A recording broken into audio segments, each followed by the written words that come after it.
এই আবেগের সূত্রপাত বহু বছর আগে থেকে।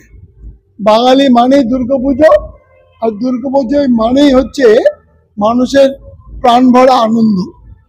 এর সাথে আবেগ জড়িয়ে থাকে, আর এর সাথে মানুষের জীবিকাও নির্ভর করে। মানে এই দুর্গাপুজোকে কেন্দ্র করে বহু মানুষ তাকিয়ে থাকে যে পুজোর বাজারটা কিভাবে পাবো। সুতরাং এটা আজকের দিনে শুধু উৎসব না, জীবন এবং জীবিকার সাথে এর সম্পৃক্ত হয়ে আছে। বিভিন্ন অনুষ্ঠান থাকবে। এটা একটা প্রান্তিক শিল্পীদের আমরা এখানে তাদেরকে জায়গা দিয়েছি, তারা নিজেদের মতো করে পসরা সাজিয়েছে। এখানে ওদের থাকার ব্যবস্থা আছে, খাবার ব্যবস্থা আছে। আমরা শুধু এটা ব্যবসায়িক কেন্দ্র হিসেবে ভাবিনি, ভেবেছি যারা প্রান্তিক শিল্পী এই পুজোর সময় যারা দুটো পয়সা পায় তার ব্যবস্থা করতে পেরে আমরা নিজেরা ধন্যবোধ করছি। শুধু আমাদের অভিভাবক, উত্তর কলকাতার সাংসদ, ইনি আমাদের নেতা, উনি যদি আমাদের সম্বন্ধে কিছু বলেন আমাদের কাজের প্রেরণা যোগায়।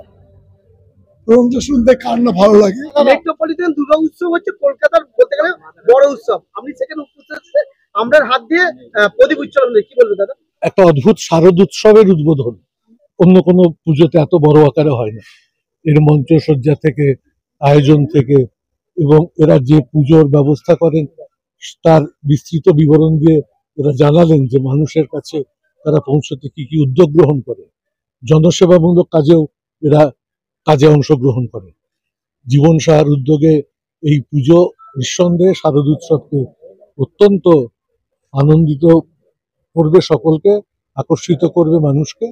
আমি এই পুজোর সঙ্গে যুক্ত হতে পেরে, আসতে পেরে, উদ্বোধনে থাকতে পেরে নিজেকে খুবই ভালো লাগছে। কি দুর্গাপুজো ছিল আর আজকে সেই দুর্গাপুজো কোথায় উত্তীর্ণ হয়েছে।